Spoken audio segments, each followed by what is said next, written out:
Hello, welcome to White Birch Tarot and Astrology. This is a reading for the new moon in Cancer, which occurs on Tuesday, July 14th, here in the U.S. anyway, in the Eastern time. It occurs at 5:43 a.m. Hey, that's only 2 hours from now. Wow, okay. I'm going to start off with a quick quote. Someone named Alicia Cook. Grief is the synonym for every single word that's felt on the tips of our tongues. Okay. I chose that because of the astrology, so oops.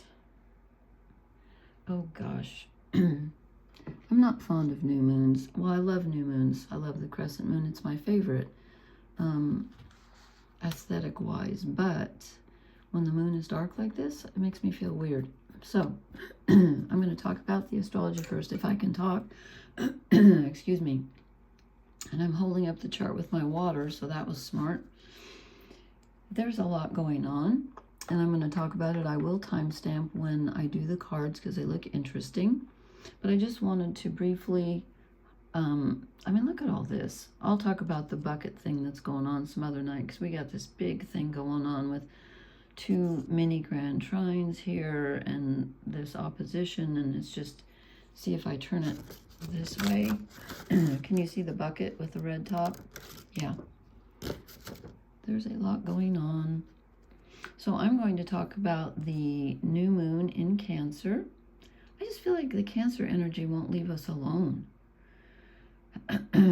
You know, everybody's moved through it, it feels like, but we finally got Jupiter out of there, and I'm not trying to bash on Cancer. I have a lot of Cancer energy in my chart, and I love Cancer energy, but it's just been very heavy, I think.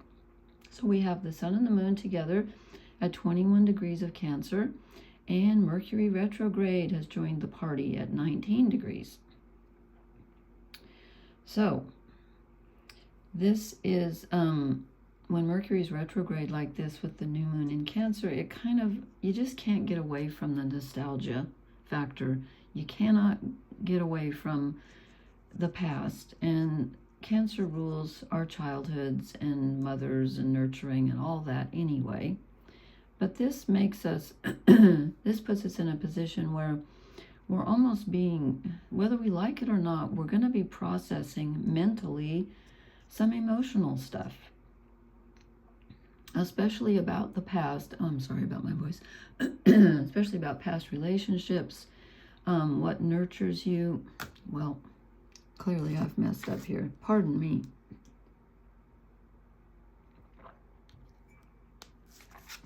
I should have thought this through. So we have a lot going on with that. I've written home with capital H and exclamation point.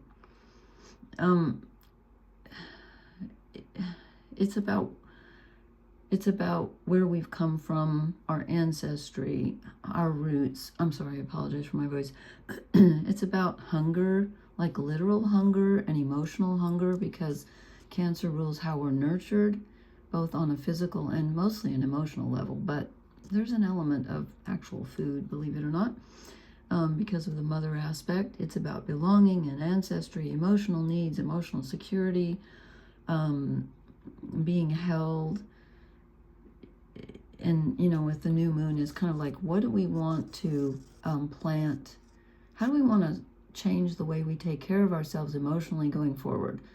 And when Mercury's involved so closely, it's yes, we feel the emotions, but we need to process the emotions in a mental way. So we might want to talk them out.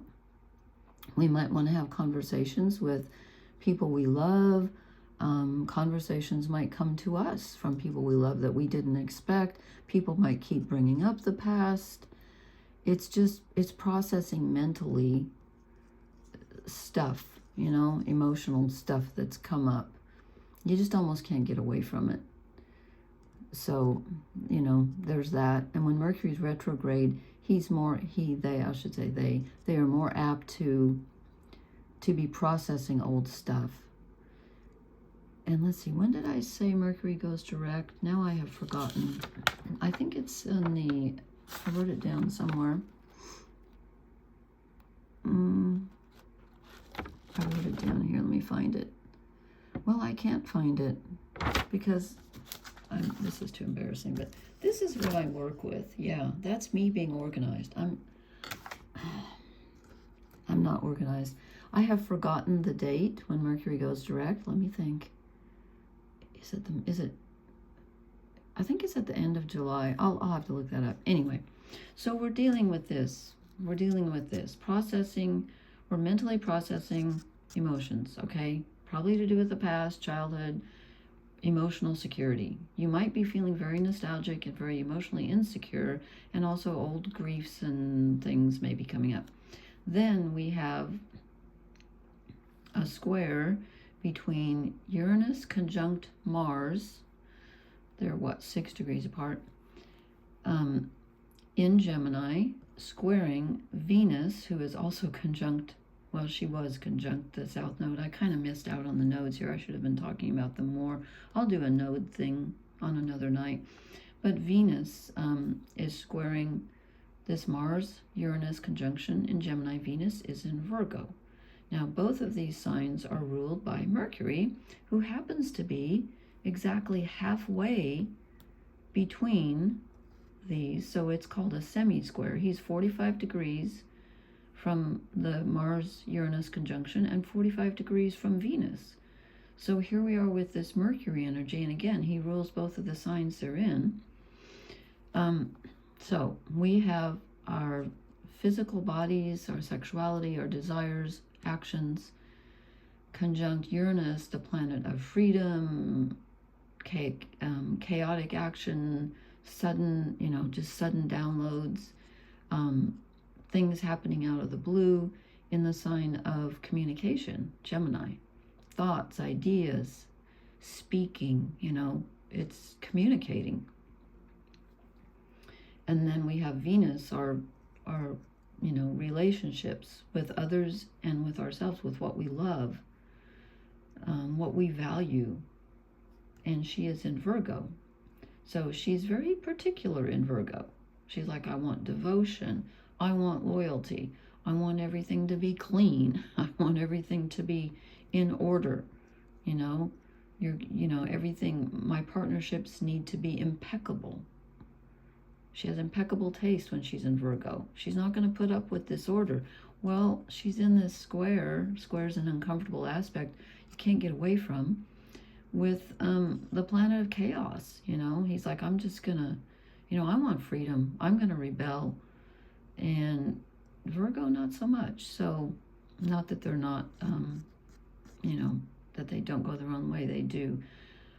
But this is a desperate feeling of I want to break out of the mold. I want to do something different, and I'm going to do something different. I'm going to get these strange ideas out of the blue, and by God, I'm going to act them out. And she's like, no, I want this to be orderly. So there's a real disconnect here. Now, this can be freeing, because this can help break up some of the, I won't say stagnation of Virgo, that's not fair, but, Virgo can be a little overly particular, and so this can help kind of break that up. I'm trying to look on the positive side. Squares are usually uncomfortable, but they're there for a reason. And she can also help ground this energy too, where she says, don't go wild, don't be so impulsive, let's have some order. Let's find out what we truly value. I only want the ideas that gel with my integrity. She's all about integrity in her relationships and what she values. It's very important to her. I almost want to say what she treasures. So, so that's all going on. And there's just other stuff going on, but we won't go there tonight because it's just too much. So just be aware of that. Just be aware of impulsive actions, but especially impulsive speaking. You can have a thought and then you just immediately want to blurt it out. Don't go there right now. Try to stop and think about it just a little bit. And again, we're going to be processing some emotions. I feel like we've been doing that for, I don't know, it just feels like a long time. And we have been. Okay. So let me write down. Okay. 10, 12. Alrighty. Pardon me. I have drawn, oh, I didn't draw any, I'll draw an oracle card later. This is the Oak, Ash, and Thorn deck by Three Trees Tarot. And I'm doing the Cross of Truth. Whoops, hit my bird there. And I had to clarify this is our overall energy, this is us.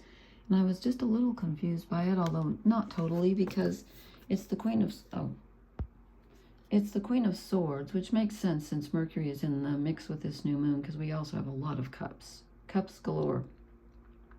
So this is us processing, you know, trying to not let our thoughts run away with us, trying to be in control. And I don't mean, you know, the bad kind of control, because these are going to be a lot of emotional thoughts. But it's keeping our wits about us in the midst of all of this chaotic kind of, you know, the chaotic energy with Mars conjunct Uranus and all the emotional energy of the new moon in Cancer. It's like keeping a cool head, you know, stay rational and process. You know, you can do this. You got this. And I'll show you the clarifiers later. And then I said, what do we need to move away from? No, I didn't. No, I didn't. I did the yin-yang thing. So this is the yin energy. I think last time I put the yang on the left, but this is the yin. So this is our inner, you know, our inner self. On an inner level, what are we going to be feeling and doing? We're tired on an inner level. We're carrying too much. We're trying to do too many things. We're trying to please too many people. We're trying to think about too many things. It's time to just inside, just let go for a while. Just put it down. It's very tiring, okay? Ah, I'm feeling that. Yeah, thank you, cards. And then I said, so what do we need to do in the outer? And I got the Three of Pentacles. We need some help. We need to let others help us. We can't do it alone. And we need to be there for others. This is great for Venus and Virgo. It's all about helping each other. And again, let people help you, because you're clearly tired. We're clearly tired. And then I said, what is the challenge? What's this all based on? The Five of Cups. Yeah, past sorrows, past hurts. And you know, when I looked at this, I thought, just for some reason, I thought all the cups are empty. In this one, they have all spilled. You know, usually, let me think. Yeah, in the five, normally there are two that are upright. But in this one, they're all empty. And I've thought to myself, he's starving. He's emotionally starving. So we're you know, we could be hearkening back to when we felt emotionally starved and bereft. The word bereft came to me too. You know, this is a very sad card. So this is a lot of emotions to process and feeling very empty. Like we just can't do anymore. We don't want to process anymore, I don't think. But then I said, what's the blessing? And we get the Queen of Cups. So we have two queens, swords and cups. And that's really interesting because, as I said, Mercury, which is, you know, air, is conjunct, or in Gemini, I'm sorry, Mars conjunct Uranus in Gemini, squaring Venus in Virgo. So we have, the new moon brings us, that's not what I was going to say. I was going to say that Mercury is conjunct the new moon. Sorry, I always get goofy at the new moon, just horribly. We can be in control. We can be, and again, I'm not talking about, you know, controlling your feelings and not letting them come up. It means we can let them flow through, and we don't have to get stuck in them. We don't have to be afraid of them. We don't have to let them rule our behavior. We can be an open channel. We can be intuitive. We can be compassionate to ourselves and others, and we're going to be just fine. Yeah, we can do that. We got this. That's what it says. I know. That's what it says. So then I asked, okay, because this card fell out so fast, I wasn't ready. I said, can you clarify the Queen of Swords? I mean, I get it, but it's interesting. I got two more cups. I got the Ace of Cups and another three, the Three of Cups. So we have the Three of Pentacles, about working with others on a very real level. And the Three of Cups, which is working with others on an emotional level, letting others support you, you supporting others, and, you know, filling your own cup before you can fill others' cups. And it's just an extremely emotional time, but it's a good time for sharing. And again, don't let your temper run away with you, but it's a good time to process emotions and go ahead and share with other people. Be there for them. Let them be there for you, both on an emotional level and a physical level, because it looks like we got this with the two queens. But again, it's kind of a, you know, it's a really nostalgic energy. I did not pull, okay, the fairies are on top, so I don't know, I'm betwixt and between, I'm torn here. I kind of want, okay, I'm going to pull I'm going to pull, what's it called? The Wisdom of the Oracle. Just when I picked this up, I noticed Clean It Up was at the bottom. Okay. I'm going to take two. Take two, they're small. Where did that ever come from? Okay, that's upside down. I don't want it because it's... Okay, you know what? I'm going to take one of these and then maybe I'll draw a fairy at the end. To the sea. Yes. Okay. Number 7. Keywords: being in flow, returning to source, recognizing how pieces fit together, a natural pattern of events. Okay. Which one do I want to read? It has protection, prosperity. I'm going to read the protection message. I don't know why, because I feel like this is a challenging time. When external conditions appear to block every attempt to move forward, there is no hidden message for you to decipher. Like the ocean, the tides of experience ebb and flow. You are in a natural cycle, so know that things will flow again in due course. There is no cause for alarm. Stop resisting and fighting against the situation and learn to flow, even when the tide is going out. That is so weird, because I was just reading something tonight, and it was about Neptune. Neptune is retrograde now, and the astrologer, who was it? April Elliott Kent, I think. She said Neptune going retrograde is like the tide going out. And I thought, oh my God, that is brilliant, because then it reveals, you know, all the stuff on the shoreline. That's funny that this should say that, because I was really struck by that. Relax and trust in the abundance that will soon be within your reach again. An ancient mariner's saying applies to you now. When fishermen cannot go to sea, they stay home and repair their nets. Okay. Okay, just to muddy the waters, let's have... I shouldn't say that about the fairy cards. They don't muddy anything, but...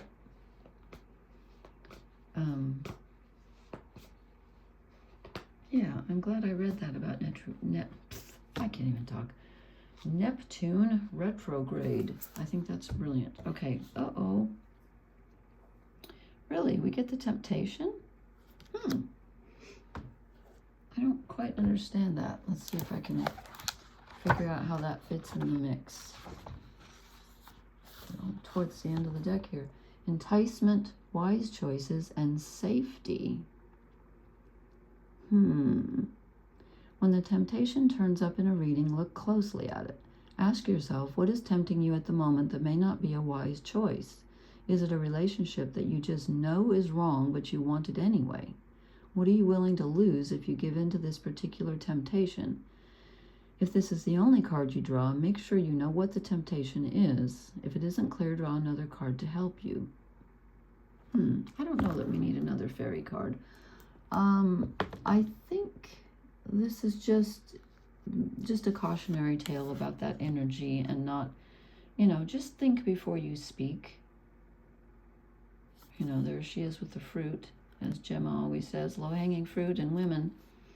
Yeah, so just, you know, just watch your temper, watch your speech, and Yeah, because it's a very emotional energy here, and it can be a little explosive when Mars and Uranus get together, especially in Gemini, as I said. Conversations can take a weird turn. So if you have something like, like I said, this is a good time to talk about your emotions with people. But again, try to, just think before you speak. That's all I'm going to say. Just think before you speak. To the sea. We are headed to the sea. The tide is out, but it will come back in. Okay, I hope this made sense. I think it makes sense. Lots of cups energy. What is that? 4 out of 7. Am I counting correctly? Yes. That's pretty bad when I can't even think. Okay. New moon. Or as I like to call it, the no moon. I find the first couple of nights when it's dark to be very challenging. I feel better when the crescent comes out. Anyway, thank you so much for listening. Please hit the like, share, and subscribe buttons. Please leave me a comment and let me know how this energy is treating you. And also, just let me know if there are any special kinds of readings that you would like me to do. And thank you so much again for being here. Blessings, everyone. Good night.